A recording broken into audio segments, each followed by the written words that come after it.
April Fox is a dancer. She works for the British Dance Company in Leeds. Her boss there is Maria Grant. One Monday morning, April arrives early. She sees Maria at the coffee machine. "I've got some good news," says Maria. There is an envelope in her hand. "Really?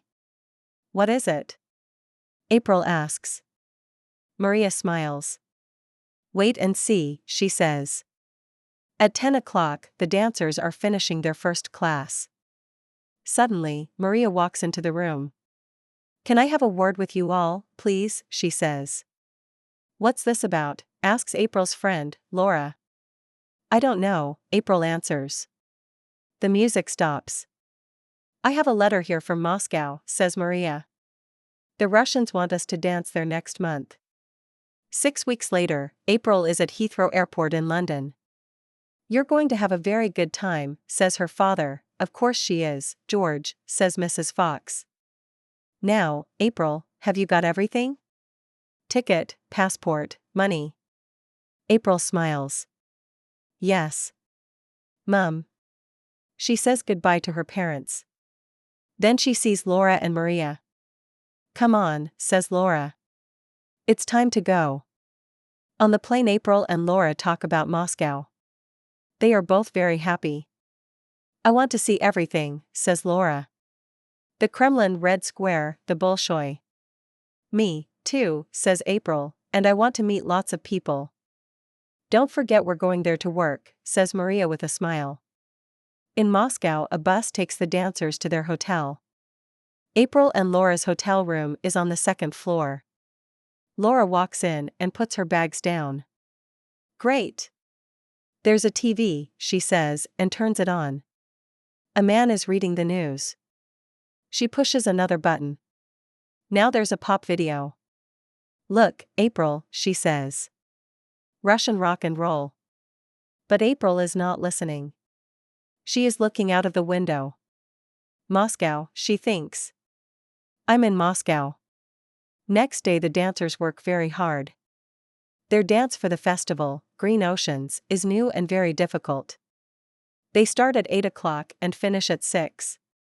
Then, after dinner, they go to the Bolshoi Theater. "This is beautiful," says April. Laura sits down next to her. "It really is," she says. Then they watch the Russian dancers. They are all tall, strong, and very, very good. The day after, April and Laura finish at 3 o'clock.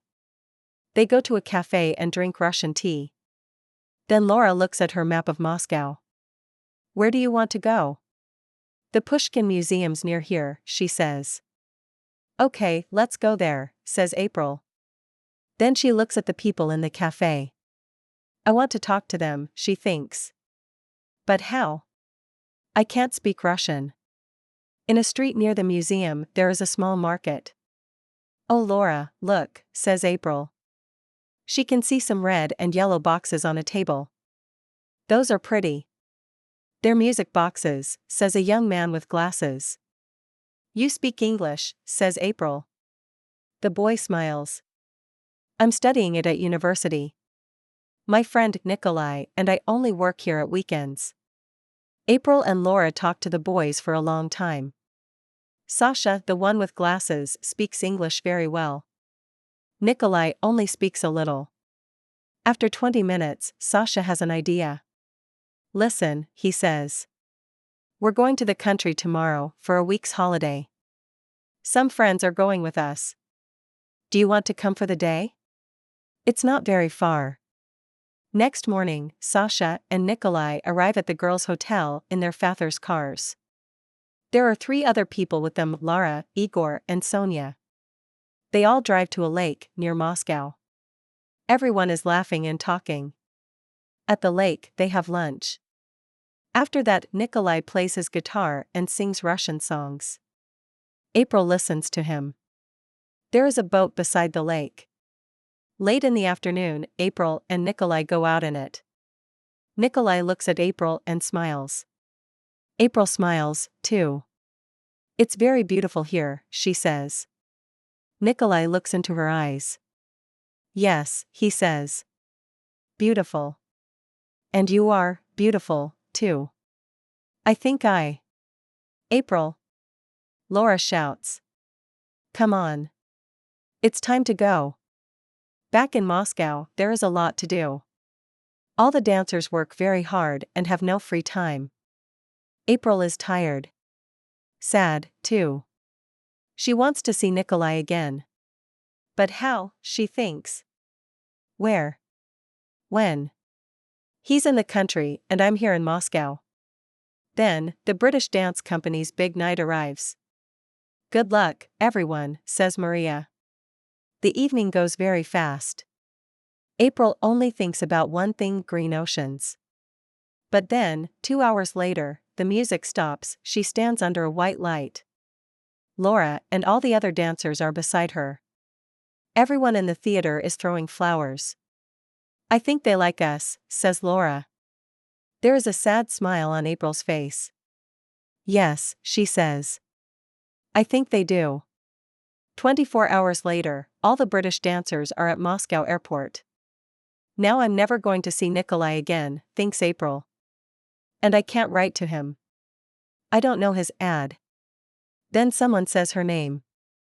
She turns. It's Nikolai. The plane's leaving, says Maria Grant. April looks at Nikolai. He gives her a parcel and walks away. On the plane, April sits next to Laura. Her eyes are wet. She opens the parcel. Oh, look, says Laura. It's one of those music boxes, the ones in the market. And there's a letter, too. What does it say? But April is too happy to speak. She looks at the letter. Can I come and see you in England? Oh, Nikolai, yes, she thinks. Yes, you can.